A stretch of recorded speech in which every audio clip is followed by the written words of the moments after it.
विविध भारती, देश की सुरीली धड़कन। बचपन एक ऐसा दौर जो बीत तो जाता है लेकिन उसकी यादें कभी नहीं जाती। आज जब मैं पीछे मुड़कर देखता हूँ तो सबसे पहले जो आवाज़ मेरे ज़हन में गूंजती है वो है रेडियो की। वो छोटा सा डब्बा जो पूरे घर की धड़कन हुआ करता था, उसमें सिर्फ गाने या खबरें नहीं आती थी बल्कि वो जिंदगी का हिस्सा था। सुबह की शुरुआत होती थी समाचार बुलेटिन से और रात होते होते वो मधुर गीतों से हमारे दिलों को सुकून देता था।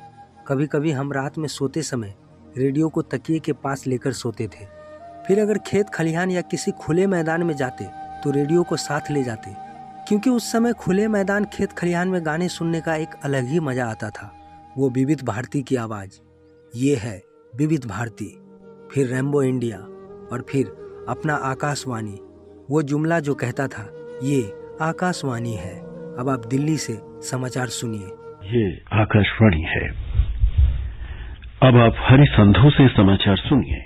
दोस्तों, रेडियो से ना जाने बहुत सारी यादें जुड़ी है। हर दिन की शुरुआत रेडियो से होती थी। सुबह मम्मी रसोई में चाय बनाती और बैकग्राउंड में रेडियो पर आकाशवाणी की मधुर धुन बजती। बेचारा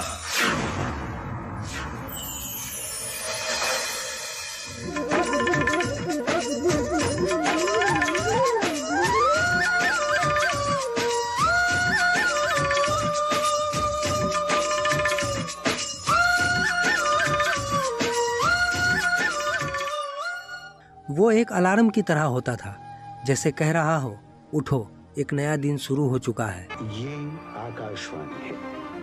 अब आप रामानुज प्रसाद सिंह से समाचार बुलेटिन के बाद जब भजन आते तो घर का माहौल आध्यात्मिक हो जाता था। ना कोई स्क्रीन थी ना वीडियो, बस आवाज, और उस आवाज में आत्मा बसती थी। उस दौर में टीवी हर घर में नहीं था, लेकिन क्रिकेट का जुनून हर दिल में था। रेडियो पर जब लाइव कमेंट्री आती तो हम दीवाने हो जाते। Leg spin bowling, short of length गेंद, बैकफुट पे गए और उसको स्विंग कर दिया स्क्वायर लेग सीमा रेखा की तरफ, 4 रन। ये बीएसएनएल शॉट। कमेंटेटर की आवाज इतनी जोरदार और भावनात्मक होती कि आंखें बंद कर ऐसा लगता जैसे हम खुद मैदान में बैठे हैं। हर चौका, हर क्रिकेट, हर रन, सब कुछ जैसे आंखों के सामने घट रहा हो। रेडियो हमें केवल सुनाता नहीं था, वो हमें जीने का मौका देता था। रविवार का दिन, दोपहर का वक्त, पूरा परिवार आराम करता था। कोई सोता, कोई किताब पढ़ता और मैं कान में रेडियो लगाए अपने पसंदीदा गानों का इंतजार करता। जब वो एक गाना बजता जिसका मैं हफ्ते भर इंतजार करता था, दिल खुशी से उछल पड़ता।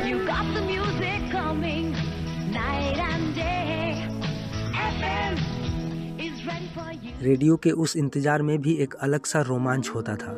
आज जब हर गाना एक क्लिक में मिल जाता है तब वो इंतजार की खुशी कहीं खो सी गई है।